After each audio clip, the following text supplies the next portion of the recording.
미국은 약 125대의 항공기를 동원해 이란의 새 주요 핵시설인 포르도, 나탄즈, 그리고 이스파한을 파괴했습니다. 선두에는 6대의 B-2 스텔스 폭격기가 있었으며 이들은 2025년 6월 21일 아침 미주리주 화이트맨 공군기지에서 이륙했습니다. 이와 더불어 약 30발의 순항미사일이 이 지역에 잠복해 있던 미국의 핵잠수함에서 발사되어 지하 핵시설을 연이어 타격했습니다. 이 항공기들은 연료 소모가 매우 많기 때문에 이렇게 장거리 임무를 수행하려면 공중급유의 지원에 극도로 의존해야 합니다.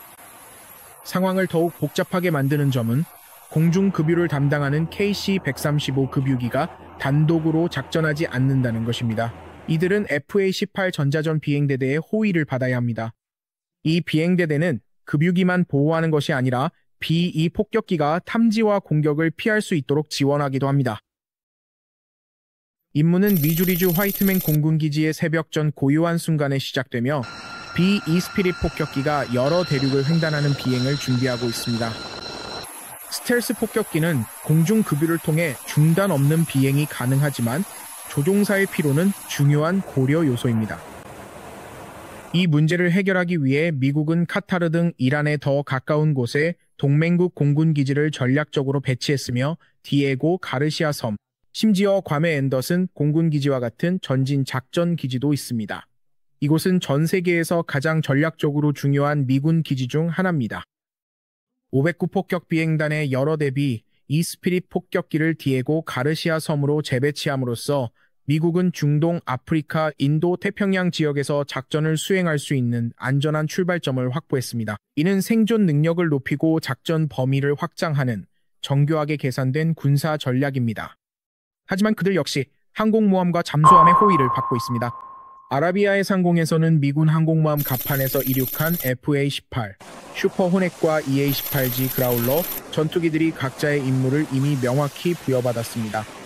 일부 전투기는 이란 방공망을 돌파할 통로를 열고 다른 전투기들은 전체 작전에 공중급유를 제공하는 급유기를 보호하는 임무를 맡고 있습니다. KC-135 급유기는 연료를 가득 싣고 사우디아라비아의 우호적인 영공을 선회하고 있습니다.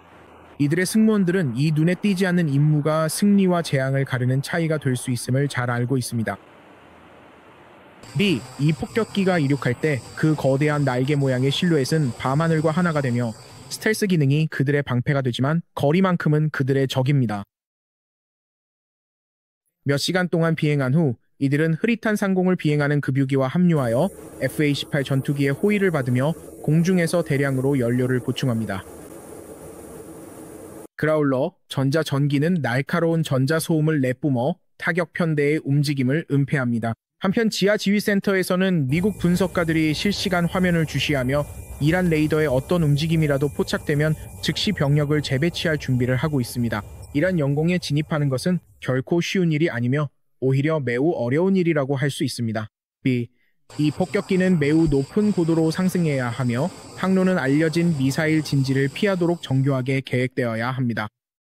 그 지역의 지형은 끝없이 펼쳐진 산맥과 사막으로 거의 아무런 은폐물도 없습니다. 하지만 폭격기의 전파 흡수 코팅 덕분에 적 레이더의 탐지를 조용히 피할 수 있습니다.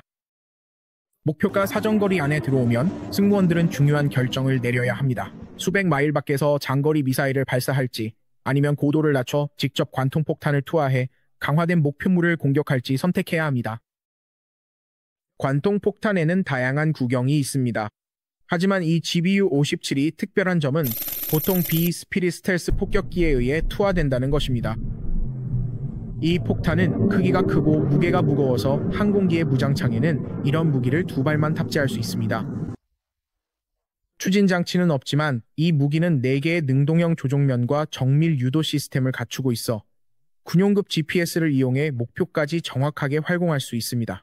이 무기는 특별히 설계된 고성능 강철 합금으로 제작되어 자체 무게와 중력의 힘을 이용해 낙하하면서 최대 200피트의 토양이나 콘크리트를 관통하거나 파낼 수 있습니다. 하지만 상황은 그렇게 간단하지 않습니다. 이란의 방공 시스템은 여전히 강력한 위협으로 남아있습니다. 미그 29와 노후된 F-14 전투기는 가장 최신 기종은 아니지만 만약 운 좋게 요격에 성공한다면 이 스텔스 폭격기에게 여전히 일정 수준의 위협이 됩니다. 스텔스 폭격기는 거의 공중전 능력이 없으며 이란의 지상 지휘관들은 전자 교란을 뚫고 그들의 전투기를 접근해오는 폭격기 쪽으로 유도하기 위해 노력하고 있습니다. 하지만 미군 역시 자체적인 대응책을 가지고 있습니다. 이 A-18 그라울러 전투기는 잡음을 이용해 이란의 무선 주파수를 뒤덮어 그들의 통신과 유도 시스템을 방해합니다. 혼란이 확산되면서 적군 조종사들이 행동을 조율하기가 더욱 어려워집니다. 만약 이란 전투기가 정말로 접근한다면 미군의 F-18은 이미 대기 중입니다. 안전한 근해 상공을 선회하는 공중 조기경 보통제기 AWACS의 유도하에 그들은 장거리 미사일로 공격을 가해 이란 조종사들이 후퇴하거나 아니면 죽음을 피할 수 없는 상황에 직면하게 만듭니다.